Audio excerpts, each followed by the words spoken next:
All good things come in time, and sometimes it's so good you just want to rewind it. I am Josh 13, joined again by Noob Tank. It's good to be here.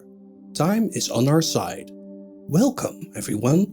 Now, let's get started. The clock is ticking. There's a tree out there, somewhere lost in time. And it's up to you and your many capable hands to repair this extraordinary piece of machinery. Because there needs to be a safe haven for the resources of life. These need to be farmed and harvested, but you need to get some robotics involved to automate the process. You could say, with hard work, you will flourish. What's really going on in the last Clockwinder is something that needs to be discovered during your own gameplay. Josh 13 does try and not to spoil anything for you. The Last Clockwinder is a puzzle game with a style I'm not too familiar with. You need to make a train of robots that you design to do specific movements. As you progress, you get the option of 1, 2 or 4 seconds recording.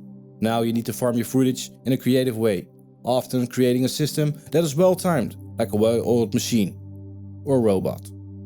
The system can be completed in all sorts of ways, but there are some rules that you need to follow to give the machine the right nutrition.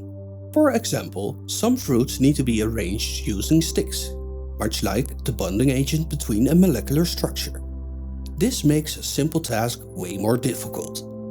One thing that's worth pointing out is that you can't walk when you're recording. You can move your arms and are able to turn, of course. During your game, you will find strange shaped objects. These are keycards, unlocking a new location each time you insert it into the floor changing machine. On your right, there's a spherical map that shows all the locations. Just plug it in at the location of your choice. Pull the handle and discover its mysteries. I see my videos as an investment in time. Like seeds, they will grow with each viewer, liker, subscriber and commenter at a time. When I just started playing The Last Clockwinder, I found it pretty relaxing. But just like book covers, there's more to the story. In order to complete a task, you often need to throw and catch. VR is not really known to do fast movements well, and throwing is one of them. So the relaxing feeling started to fade and the frustration was showing its face. Hey! Go away, noob, it's still my turn. It does take a couple of tries in order to make the right movements.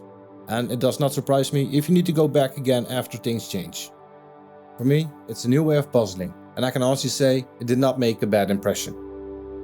Josh 13 showed me the trailer, and from that point on, I knew I was going to like this. And it didn't disappoint in the slightest. I'm a sucker for puzzle games, and I started doing them more in real life too. Not that VR is not real life, that's more of a virtual reality. But doing all these different movements was also a new way for me to puzzle. Normally I will sweat when I'm stuck and trying to force the answer. But in this case I was sweating because I was moving a lot. Never thought you could puzzle and exercise at the same time. Talking about training your body and mind. With games like this, movement is more important than pressing buttons. It's a video game, so you need to press buttons. The square button is your record button, which you can hold in order to change the duration of your recording by moving your hand towards it. The time recording starts directly after you press it, and you can see it when it's finished, because in the last moments you will see a circle closing. And I like the way you interact with the objects, because you can hold it in any position, which makes doing the puzzles way better than some other games. A thing I don't like was the assignment of the menu button, which is the X button, which you would normally use for a different purpose in other games. Personally, if you have a game where you don't need many buttons, I prefer they don't assign them at all or copy the most active button. But a menu is for me disrupting the flow of the game. With the triangle you can stop the recording, or you can place your hand on the robot's head and press triangle to delete it. For a game that revolves around time, you can expect some ticking noises and the chimes of bells. The environmental sounds are relaxing bug noises that fit the theme of nature and the soft artwork of The Last Clockwinder. Just like the environment sounds, the background music is soft and relaxing. And I do believe these are smart choices to make in a puzzle game. Because we all know the frustrating feeling when the answer is so close and yet so far away. Maybe the relaxing sounds don't work for you.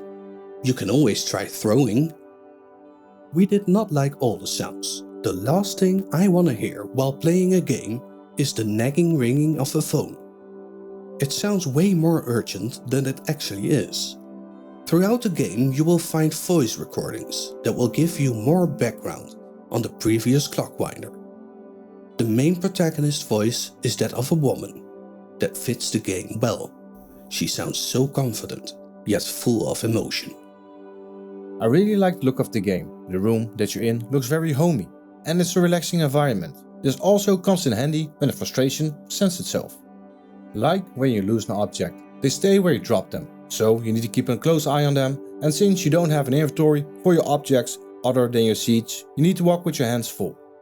A thing I did not like was the changing of the environment. They could have made the levels move underneath while you moved the sphere.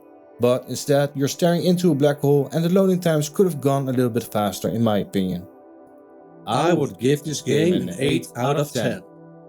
The last Clockwinder is a training for body and mind because of the repeating movements and the new perspective of puzzling. I believe this is the best puzzle game for me.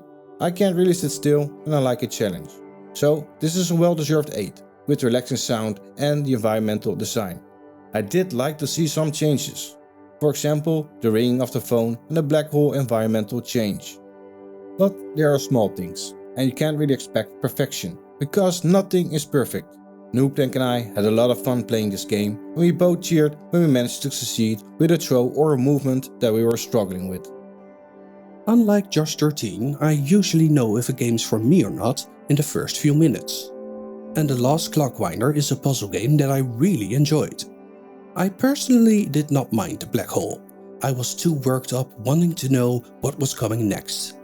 I would rank this game higher, but I'm biased towards puzzle games. There are quite a few locations to discover, even if some are far more aesthetically pleasing than others. But some nice looking platforms you only visit once. Thank you for your time, and I hope we helped you out with what you can expect with the last Clockwinder. And there are more videos to come, so join the fun and subscribe.